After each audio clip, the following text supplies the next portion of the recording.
60. I got 2 officers down. 2 officers down. 2 officers killed. Everybody's lives here will be changed. Another wounded, along with his canine partner. What happened, they did not deserve. They did not deserve this. Responding to a domestic violence call in Tremonton last night. These brothers were doing their job, and they were doing it the very best they could. And it was bystanders who convinced the suspect to put down his weapon before he was arrested. They're always going in when everybody else is trying to get out. And that's exactly what these officers were doing. They were going in, and they paid the ultimate price. Flags at half-staff and all over the freeway. From Taylorsville to Layton, Garland, Tremonton, and Logan.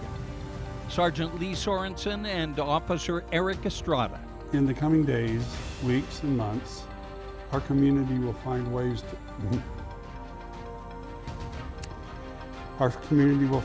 to show our love. Will be forever remembered as heroes.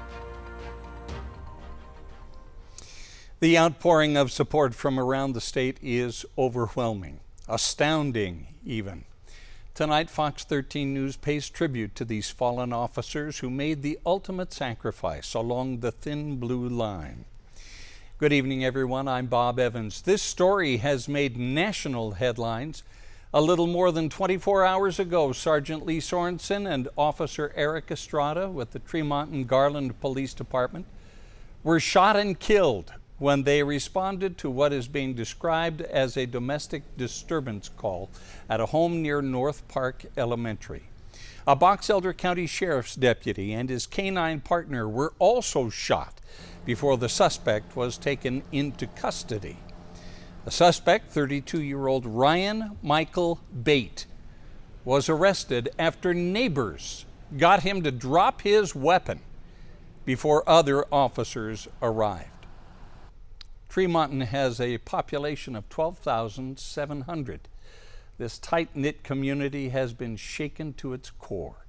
Sergeant Lee Sorensen had 17 years of experience as a law enforcement officer, 16 of those with Tremonton Garland PD. He was 56 years old. He was set to be sworn in as a sergeant on Friday. He is survived by his wife, Lynette, and their children. Officer Eric Estrada was 31 years old. He is survived by his wife, Brittany, and their 2 children, Sienna and Luca. He had worked in law enforcement for 8 years, spending time with Logan PD, the Box Elder County Sheriff's Office, and North Park PD before working with Tremonton Garland. He was a member of the community outreach team, in addition to being a line officer. Box Elder County Sheriff Deputy Mike Allred has been with the Sheriff's Office for the past 5 years. He is the canine handler for Azula, a 3-year-old female Belgian Malinois. Both Deputy Allred and canine Azula have been honored with numerous national and international awards. The Department of Public Safety says his actions last night exemplify his leadership, character, and commitment to public service. Again, the way the community has come together to honor the lives of Sergeant Sorensen and Officer Estrada has been truly special. People came from all over northern Utah to witness the procession from Taylorsville to Box Elder and Cache counties.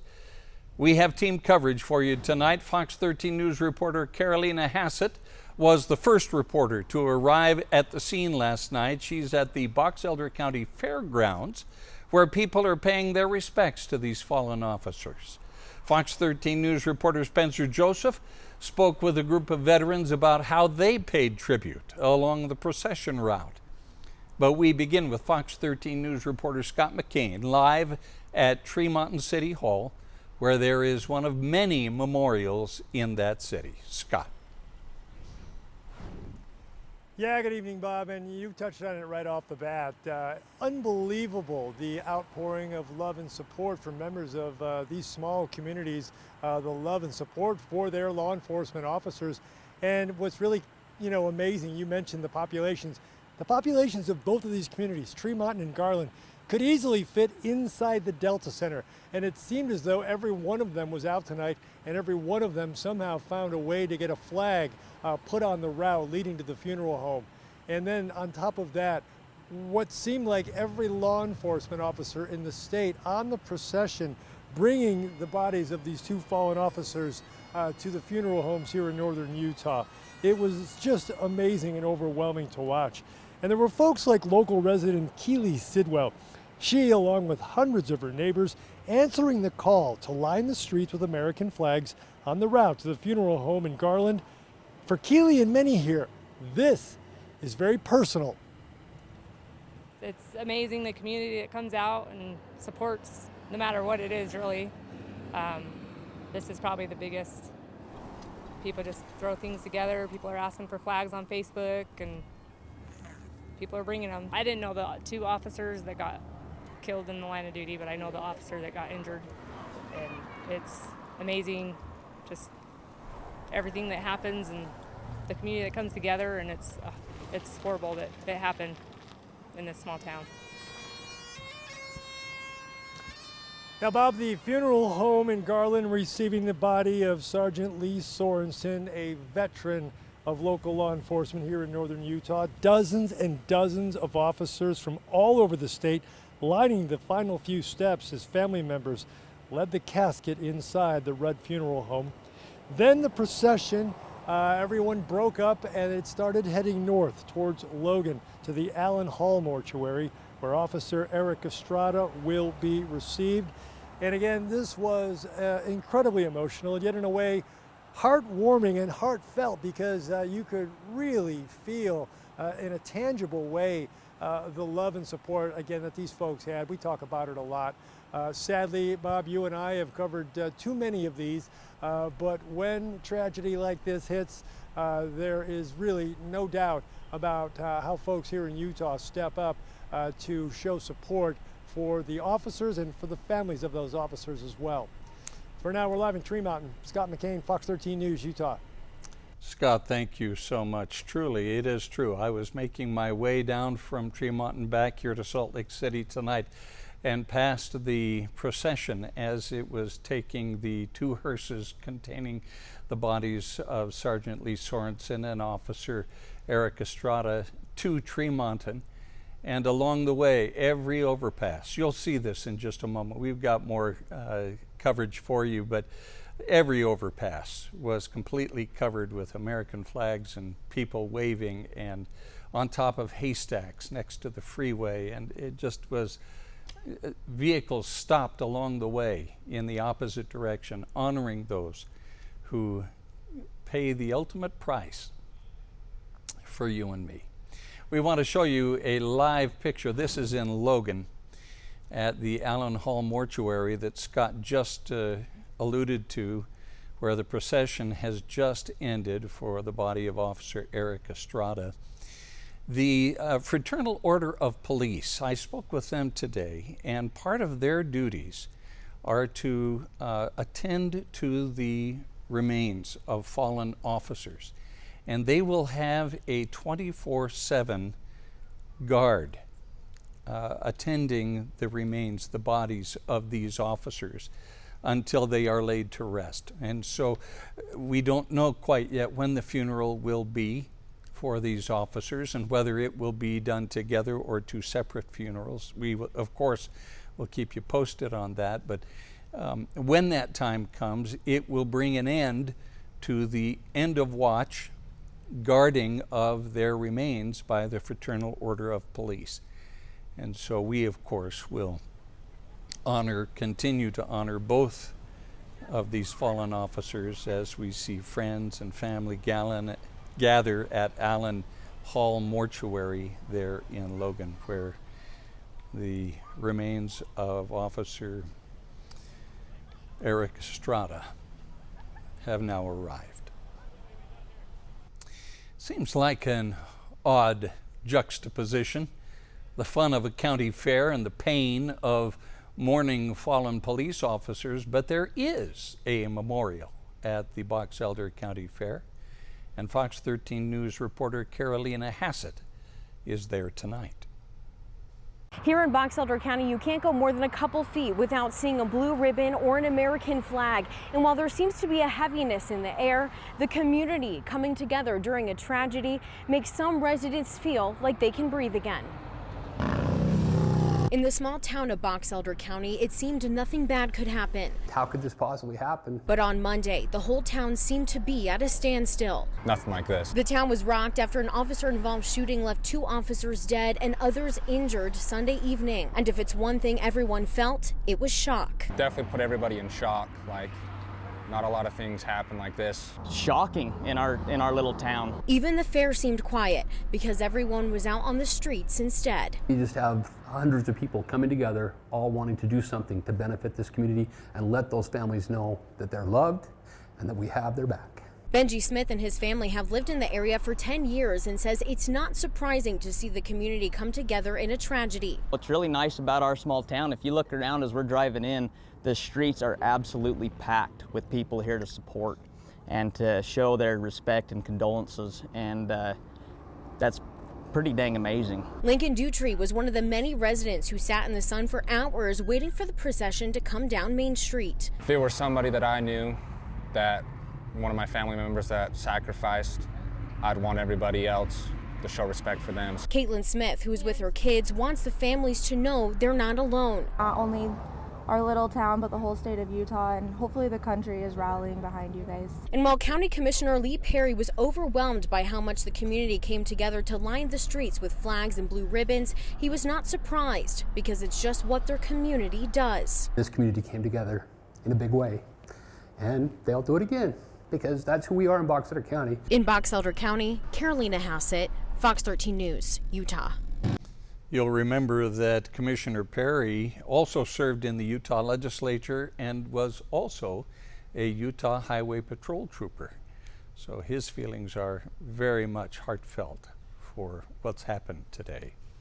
Now, all day today, it was a steady stream of people from all over northern Utah coming to the Tremont and Garland Police Headquarters to express their love and support. Some brought food, others just hugs. As I arrived there this afternoon, I met the wife of one of the department's officers.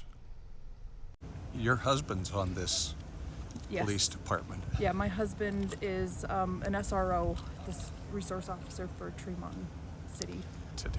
It's been a sad day. We brought some flowers and we brought some drinks, some soda for the officers. You probably never thought you'd ever have to do this. No, I didn't. I actually have a dance studio across the street right there, and I've lived in this community for 13 years. I wish I could just hug them and tell them thank you for their service and for all that they do, and all that they have done. What are you guys doing here? So I'm with the Weber Fraternal Order of Police. I'm also with the State Lodge.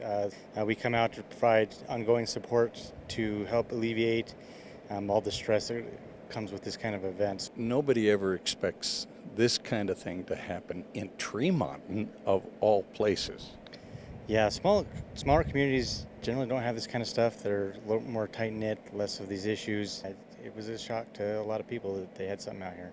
So we're just showering him and trying with everybody, just showering them with extra love and support. I was speaking with 2 Ogden police officers this evening who were part of the Fraternal Order of Police helping in Tremont right now. They are deeply touched by the outpouring of love and support from so many in the community.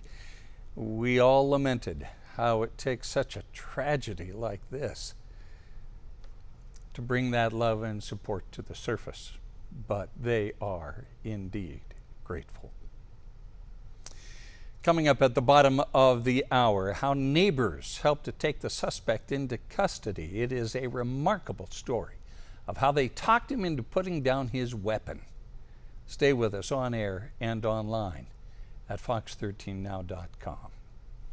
You are watching Fox 13 News at 9, a tribute to Tremont and Garland Police Sergeant Lee Sorensen and Officer Eric Estrada, fallen heroes in the line of duty.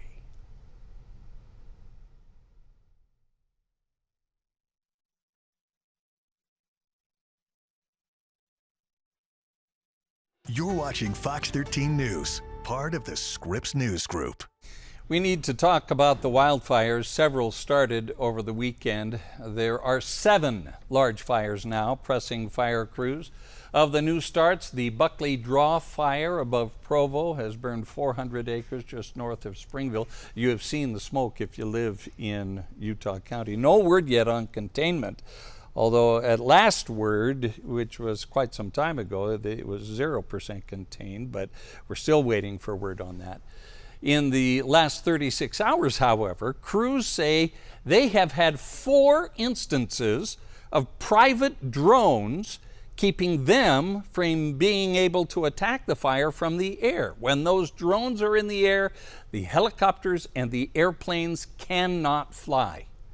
And so if you know anybody who's flying a private drone over those fires, knock some sense into them. The Monroe Canyon fire has burned more than 73,000 acres, and it is now up to 75% contained. Good news there. Let's dig a little more into the numbers if we can. Of the 791 fires that have been started this year, 558 of those were human caused, and 80 of those, the cause is still under investigation. And take a look at this. Of the fires confirmed to be human caused, that number accounts for only 4% of the state's total fire acreage. The largest percentage of acres is unknown. I'm Chris Reed above Confluence Park, straddling Hurricane Laverkin. About 24 hours ago, the entire valley behind me was in flames. And now they've arrested somebody they suspect started it all. Firefighters tell me that the flames quickly marched up this ridge towards this home. And if it had gotten to that home, it could have gotten really bad. It could have come up, spotted over this ridge top, and just kept going through the grass and sage and then into our neighborhood. Washington County Fire Warden Heber Hayter said firefighters from 4 agencies and Air Resources stopped the fire before it could reach that neighborhood. Firefighters were still on the scene Monday, getting the last of the hot spots. But those fighting the flames and neighbors say the brush fire wasn't an accident. Somebody was down here, they seen when the fire started, kind of hustling out of here. Roxanne Sanchez captured these photos of someone she said was lighting 3 separate fire spots. She said after her husband yelled at the person, they fled on a bicycle. They provided the photos to law enforcement. Hurricane police arrested 28-year-old Bradley Edward Belmore on 3 charges of second-degree arson.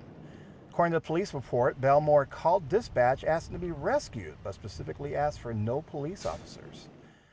Police says clothing matched that of the person in the photos, and they said he acknowledged hearing the witness yelling at him and trying to flee. Jerry Jager took over as Washington County's top prosecutor just last week. He said with the high fire danger, he's joining with other state officials and getting tougher on those responsible for causing wildfires. Depending on the nature of the case, we need to be tougher. And on a case that maybe normally, like a misdemeanor case, you normally won't get jail time, the way things are right now, there's a good chance you're going to end up in jail if you're messing around with fire. From Hurricane, Chris Reed, Fox 13 News, Utah. If only it was October. You know?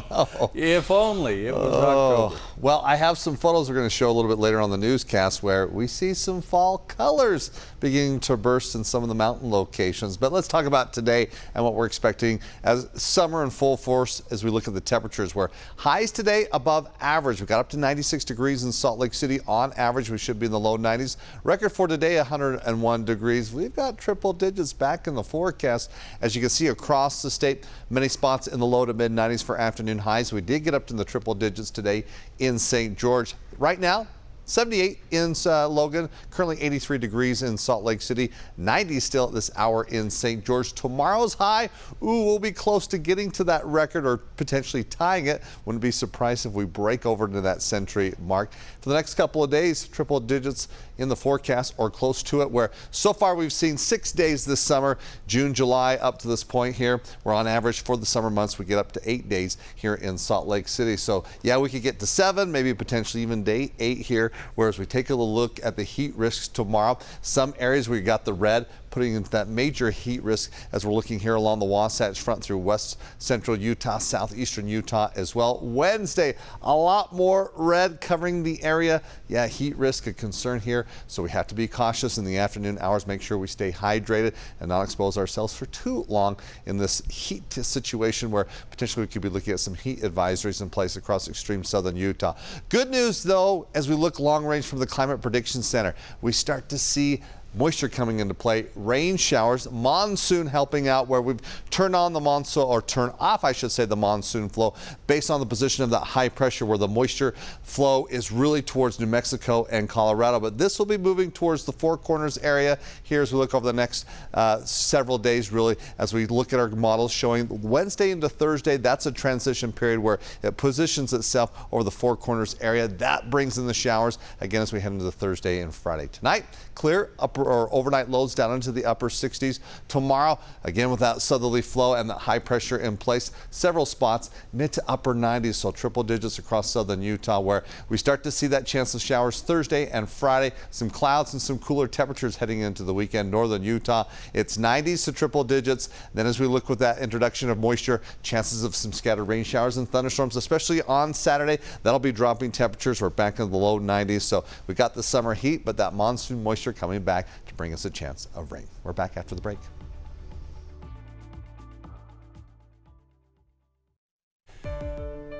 In other news tonight, Black Ridge Reservoir and its trailhead are closed until further notice after a man drowned this weekend. Harriman police say the man who died was 22-year-old Dang Ador. He played on the men's basketball team with the University of Nebraska at Omaha. A GoFundMe page has raised $29,000 for his funeral expenses. Authorities are asking anyone who witnessed the incident to contact the Harriman Police Department. Tomorrow, the Downtown Alliance will begin to distribute checks to the 200 employees impacted by last week's fire on Main Street in downtown Salt Lake that destroyed 5 bars and restaurants. The community raised $430,000 for the employees of those establishments. They are still trying to raise $70,000 to pay for their expenses. $430,000 divided by 200, I should say, equals $2,150 for each of those employees. What a feat. They hope to have all of the money distributed by the end of the month. Coming up, we continue our team coverage of the fatal shootings of 2 police officers in the line of duty in Tremonton. A sheriff's deputy and his canine partner shot as well. How people are reacting to what happened and how a group of veterans paid tribute to those fallen heroes today.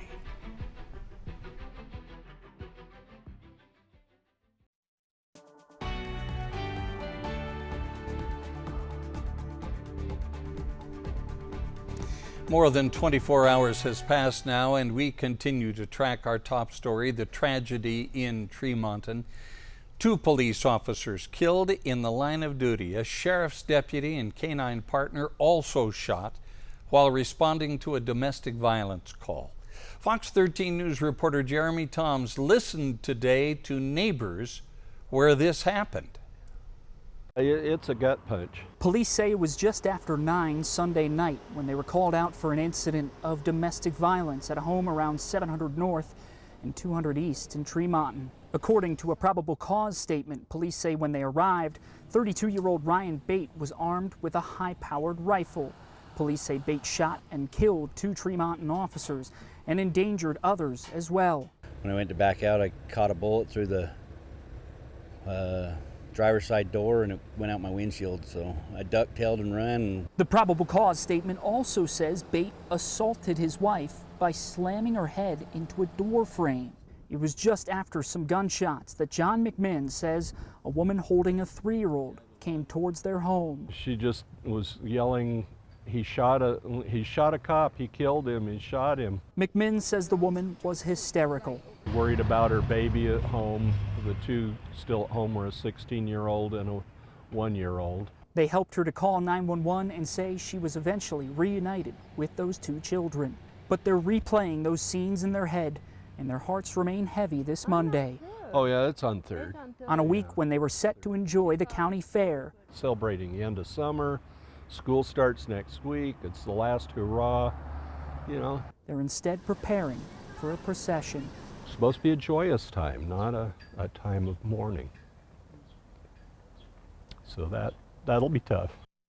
These neighbors wanted to emphasize their appreciation both for Sergeant Lee Sorensen and Officer Eric Estrada, calling it bravery in the most serious of circumstances.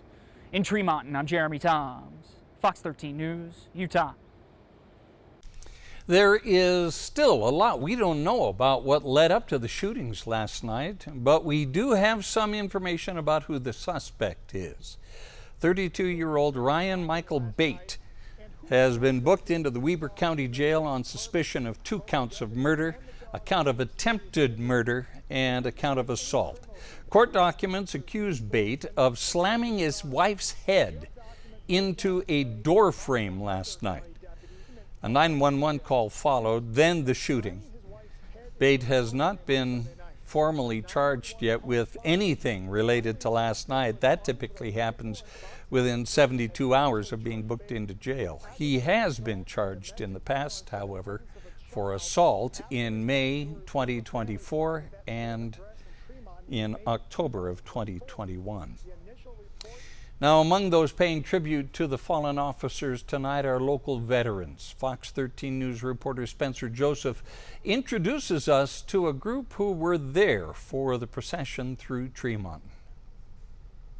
It's a beautiful night in Tremonton as Main Street is covered in flags and ribbons up and down, as well as hundreds of people that packed this roadway for the procession of those 2 fallen officers. But as I was walking up and down the street, I found a group of people who felt like tonight was extra important to be here. As red, white, and blue lights passed from across the state, they stood as still as a picture. Well, it's all about honor and respect for the people that serve our community. A salute not only to the 2 fallen officers, So we want to come out and make sure that we pay our tribute to them. but a salute to all those who serve. The American Legion, the local Tremont Post 76, and some combined veterans of Box Elder County joined us. For John McClellan, this was personal. I know one of the officers that was shot. Grew up many years with this fella. Served with him on the sheriff's posse, search and rescue many years back. So while they may wear different uniforms, Hope they got the sense that we have their back, that we appreciate their work, what they do. have different stripes on their sleeves and medals on their chest, They're really the front lines of our community. today they stood as one. So we hope that they feel safe and that we appreciate them. They emphasize this is a loss for the entire community, and their heart goes out to the families of those fallen officers. In Tremonton, Spencer Joseph, Fox 13 News, Utah. On Utah's Capitol Hill, state lawmakers are reacting to the Tremonton shooting. It came during a meeting of the Senate Business and Labor Confirmation Committee today. Senator Sal, just our thoughts and prayers are with you and your community, and just want you to know that. Thank you very much, Senator. Yeah, horrific and terrible. It happened about 2 blocks from my residence. Governor Spencer Cox has ordered flags to be flown at half-staff at all state facilities in honor of fallen officers Sergeant Lee Sorensen and Officer Eric Estrada until sunset on the day of their interment. Again, we don't know when that will be exactly yet, but the governor did say this: Abby and I join all Utahns in mourning alongside their families, the Tremonton Garland Police Department, and every officer who puts on the uniform to protect others. We owe these heroes a debt that can never be repaid. A day like this brings up questions about the past. Fox 13 News anchor Max Roth did some research today and took a trip to Utah's Capitol Hill to find answers. I came up here to the Fallen Officers Memorial at the state capitol because in doing some research, it turns out that this day is very unusual, but not unheard of. There are 6 previous times in Utah history where more than one officer died in the same incident on the same day. So I'm going to grab the camera so I can show you and tell you just a little bit about them. First time it happened was these two. Jesse Tyler was the sheriff of Grand County and his deputy Samuel Jenkins. They were confronted by a guy named Kid Curry. He was one of the Wild Bunch with Butch Cassidy and the Sundance Kid, and he was seeking vengeance for the death of 2 of his relatives. On a terrible day in 1913, November 21st, 3 officers were killed. John W. Grant was a marshal with the Bingham Police Department near the mine in Salt Lake County, no longer a department. Same day, Nephi Jensen, a sheriff's deputy, and George Whitbeck, a sheriff's deputy as well, were killed by the same murder suspect. And then a week later, James Hulsey with Salt Lake County came across the same suspect and was also killed with Thomas Mandarich.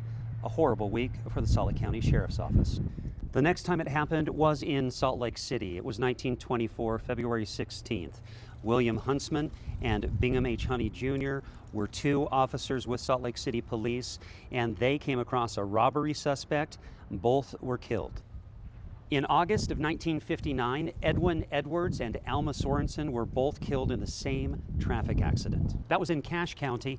And then the latest one before this terrible day in Tremonton, 1987, December, Andy Begay, Roy L. Stanley on the Navajo Reservation near Lake Powell, both found in a burned out tribal police vehicle. So a day of loss of this magnitude for one city or one area is rare. Hasn't happened since 1987, but boy, they sure would not like to see another day like this. And in the best possible circumstances, they don't want to put more names on the wall behind me. In Salt Lake City, Max Roth, Fox 13 News, Utah. Stay with us as we continue to track the updated information from Tremonton every step of the way, on air and online at fox13now.com. A face-to-face meeting between the leaders of Ukraine and Russia could be in the works. I'm Caroline Shively in Washington. I'll have that story coming up.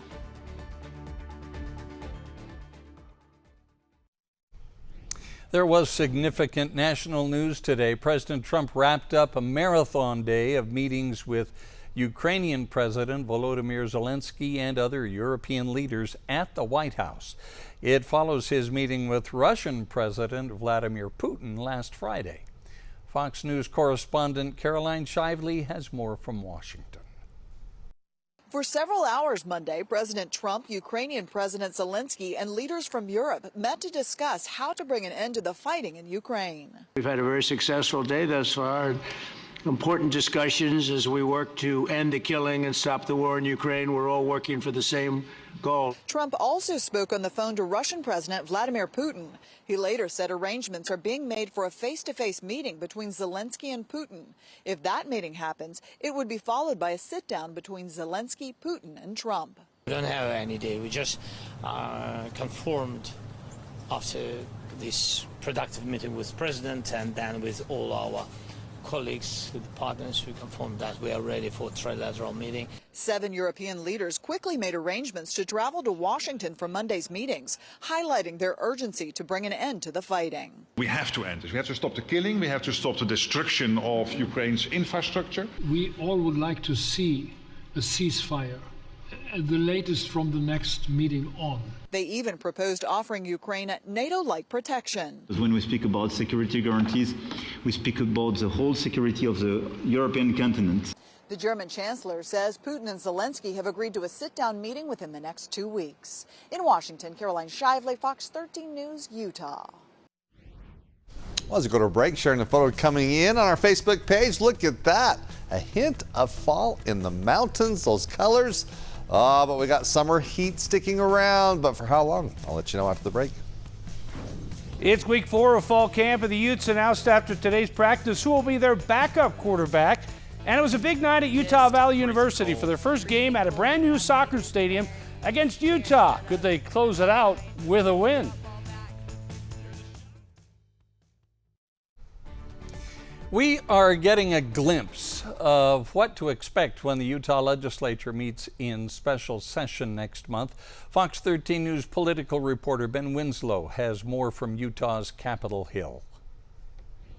Ahead of an anticipated special session in September, lawmakers are actually planning hearings on several of these bills. Now, we don't exactly know what is in them, but at least we know some of the subject matter. Management of the Great Salt Lake berm, which divides the north arm and south arms of the lake, will get a hearing. That's because House Speaker Mike Schultz has personally called for it to be addressed. The berm helps manage the lake levels and salinity, and as we've been reporting, the lake is not doing well. There is a bill titled Vehicle Emissions Amendments that I'm told addresses emissions testing for diesel trucks weighing more than 14,000 pounds. Then there's a bill called Election Records Amendments that will get a public hearing on Wednesday, even though so far we do not know specifically what it deals with. But the House Minority Leader says she's concerned the public still won't have enough time to weigh in. There could be potential legislation that will be in this special session. I'm still in the dark. I'm still waiting to hear all that information, which I will probably have more clarity on Wednesday. But it's really important that the public make that demand on us, that if we're going to put something to a special session, that the public have a right to talk about it and discuss those agenda items. Now, it's important to point out that these bills could wind up on the special session agenda. They could not as well. It depends on what the governor ultimately agrees to. This is all a product of negotiations between the House, the Senate, and the governor. It is Governor Spencer Cox who will issue the call for special session, I'm told. And of course, he has to agree to have these things even debated. On the Hill, Ben Winslow, Fox 13 News, Utah. Let's get a check on your weather, where right now in Salt Lake City, we've got low 80s, low humidity as well. We had those afternoon winds and temperatures up today with highs along the Wasatch Front in the mid-90s. Now, as we look over the past 7 days, roller coaster ride with temperatures, 90s to start off last week. We had that triple-digit reading on Wednesday, and then, of course, we introduced that monsoon moisture. We had the cloud cover and the chances of showers. Similar track here as we look ahead, where right now we're under that warming and drying trend. We'll flip the switch, though. Middle of the week, monsoon flow kicks in. That brings that moisture and that chance of some showers and some thunderstorms. Thus, as we look at the end of the week, we'll be concerned more with some flash flooding across central and southern Utah. But really, over the next couple of days, the story is the heat. High pressure off towards the east. But again, this position of this high pressure as it pushes closer towards the Four Corners area. Then we start dragging that moisture, spreading it across the state. That is the scene that we'll be setting up here again as we look toward the second half of the week. So heading into tomorrow, looking at the forecast, we're going to see a lot of sunshine and cranking up the heat. Temperatures approaching triple digits heading into the afternoon. Now, the record for tomorrow is at 100 degrees, so the possibility of tying that record is in place. Now, tonight we'll be looking at mostly clear conditions. Tomorrow's highs for several spots, mid to upper 90s, triple digits across southern Utah. We're back into the triple digits for St. George, and it's getting really hot. When we get the monsoon moisture, we get that chance of some showers Thursday and Friday, spilling over into the weekend as well. It will be cooler, though, next week. We're for northern Utah. Similar situation. We get that monsoon moisture Friday and Saturday. That brings a chance of some rain. We are just 12 days away from the start of the college football season in the state of Utah. Devin Dampier is the starting quarterback at Utah, but who will be the next man up? Head coach Kyle Whittingham announced after today's practice that the backup quarterback will be Isaac Wilson. Wilson started last season as the backup QB, but he played in 9 games, including 7 starts for the Utes as a true freshman out of Corner Canyon High School. Coach Whitt told us how Wilson has improved this offseason in order to win the job. Decision making, his clocking head, getting the ball out quicker, not holding on to it as long, accuracy, virtually across the board, and really all those game reps he had last year, are paying dividends now, and that there's really no substitute for game reps, and that's the big thing he had going for him in that battle against Bird Ficklin, is he's had reps at this level and Bird had not. They had a great competition coming up. It took all this time for them to pick one, so. I mean, our room is deep, and I'm happy Isaac, win that spot, and I'm confident if he goes in there, he's going to do his thing. It was a big night at Utah Valley University with the first ever soccer game played at the brand new UCCU Stadium with the Wolverines hosting Utah. It didn't take long for the home team to score. Ruby Hadlick with the shot. It takes a deflection and goes in. How about that? The first goal scored at UCCU Stadium, Utah Valley with a 1-0 lead in the 3rd minute of the match. Then later in the first half, Faith Weber crosses it in and Nixon Jackson puts it in for another goal for the Wolverines. Utah Valley went on to win it 2-0. And what a way for the Wolverines to open up their brand new stadium. We're getting closer to the NBA season. The Utah Jazz start training camp 6 weeks from today. The Jazz will have a very young team this season. We saw some of that talent during the Summer League with standout performances from Bryce Sensabaugh, Kyle Filipowski, and some big moments by rookie Ace Bailey. Head coach Will Hardy says the Young Guns have been putting in the time together this summer.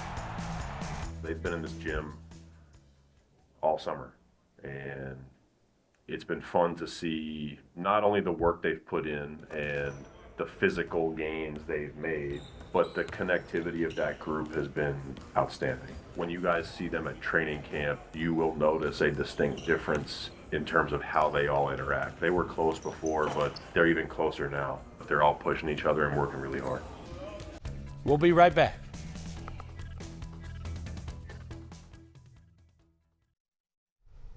This has been a very difficult past 24 hours for a lot of people in northern Utah and frankly all over the state. If you happen to be someone who prays, would you pray for the families of these 2 fallen soldiers right here? And if you don't happen to be a praying person, perhaps you could do an act of service for someone who needs it. I am confident both of these fallen heroes would appreciate that very much.